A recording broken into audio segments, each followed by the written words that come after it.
Žal pa zato, ker se slovenske banke zelo hitro odzivajo s spremembami ali pa s prilagoditvami obrestnih mer na aktivni strani, torej na strani posojil.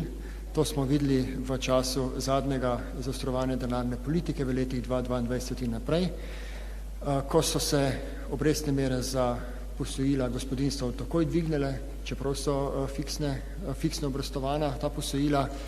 Pri posojilih gospodarstvu oziroma podjetjem so tako ali tako večinoma vgrajene klavzule Euriborja, torej pomeni, da se je transmisija takoj zgodila. Po drugi strani pa se ni kaj dosti ali pa v bistveno manjši meri zgodilo na strani depozitov.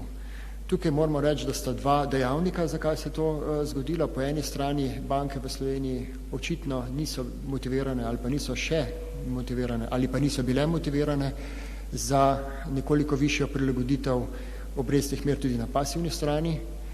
To je z mojega stališča problem in na to banke